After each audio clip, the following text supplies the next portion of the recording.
عورت باحجاب با نقاب با پرد مسجد میں آئے، باحجاب با نقاب با پرد، ننگے چہرے کی بات نہیں ہو رہی، صرف خوشبو لگائی ہوئی ہے ایسی جو غیر محرم کے ناک سے ٹکرائے، حدیث کے الفاظ ہیں یہ عورت گھر جائے اور غسل جنابت کرے۔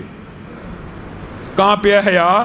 اور عورت اگر بازار چلی جائے، یہ ننگے چہرے کی بات نہیں میں کر رہا، آپ نے اس بات کو سمجھنا ہے۔ ایک وہ ہے جو بن سمر کے ننگے منہ لوگوں کو مائل کرتے ہوئے آتی ہے، اس کی جو وعیدیں ہیں اس والے سے ایک عرصہ قبل آپ کے سامنے بڑی تفصیلی گفتگو ہوئی تھی، جو سننا چاہتا ہے سوشل میڈیا پہ وہ لیکچر موجود ہے۔ میں صرف اس عورت کی بات کر رہا ہوں جو با حجاب با نقاب چہرہ ڈھانپ کر بازار گئی ہے لیکن جسم کے اوپر خوشبو لگی ہوئی ہے۔ نبی کریم صلی اللہ علیہ وسلم نے مسجد والی کو تو جنابت کا غسل کا حکم دے دیا، لیکن جو بازار جا رہی ہے اور جسم کے اوپر خوشبو ایسی ہے کہ غیر محرم متوجہ ہو سکتا ہے، صرف متوجہ، نہ چہرہ دیکھ سکتا ہے نہ کوئی چیز دیکھ سکتا ہے، صرف اس کی طرف متوجہ ہو سکتا ہے کہ یہ کس نے اتنی عمدہ خوشبو لگائی ہے۔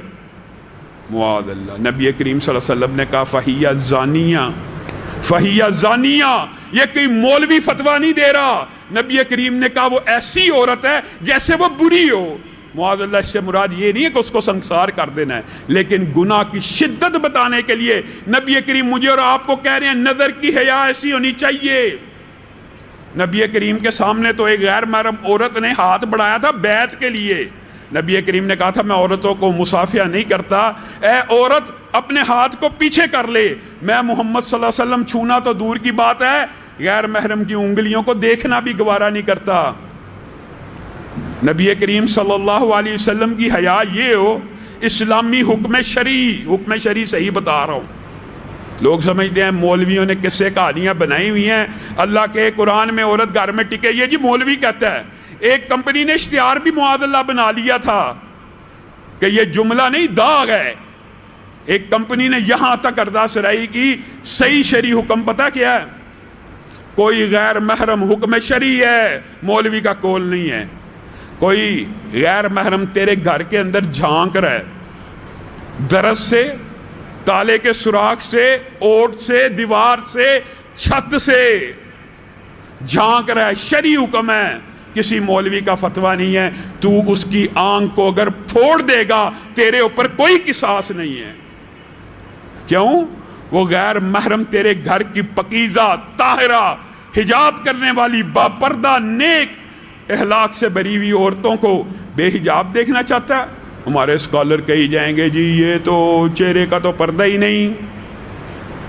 عجیب و غریب فلسفہ۔ نبی کریم صلی اللہ علیہ وسلم نے کہا جو بندہ منگنی کرنا چاہتا ہے نا، نکاح کرنا چاہتا ہے کسی عورت کے ساتھ، تو وہ عورت کو دیکھ لے، بعد میں نہ کہتا پھرے کہ آنکھ ٹیری تھی وغیرہ وغیرہ۔ کیا دیکھ لے؟ نبی کریم صلی اللہ علیہ وسلم عورت کو برہنہ دیکھنے کا حکم دے رہے ہیں کہ چہرہ دیکھنے کا حکم دے رہے ہیں؟ بس اپنی بات جو کہہ دی، انکار حدیث کا فلسفہ۔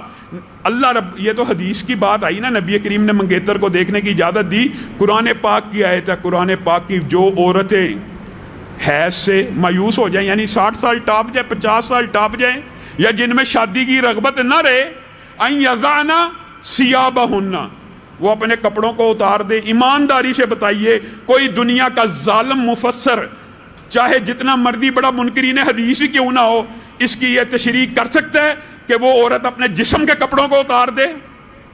کہاں کے کپڑوں کو اتار دے؟ چہرے کے کپڑوں کو اتار دے۔ اور ساتھ ہی یہ بھی کہا اور اگر لے ہی رکھے 60 سال کی عمر کی عورت بھی چہرہ ڈانپی رکھے اس کے لیے بہتر ہے۔ قرآن کہہ رہا ہے۔ ہم نے حیا کے کیا کلیے بنائے ہوئے ہیں، حیا کی کیا باتیں بنائی ہوئی ہیں۔ اپنی بچیوں کے دکھ اور ظلم کی بات، اپنی بچیوں کے کپڑے شارٹ، اپنی بچیوں کے کپڑے شارٹ کرتے چلے جا رہے ہیں۔ نہ ان کے موبائل کے اوپر چیکنگ ہے، نہ ان کے سوشل میڈیا کے اوپر چیکنگ ہے۔ اللہ رب العزت جو کہا گیا جو سنا گیا اس کو سمجھنے کی توفیق عنایت فرمائے۔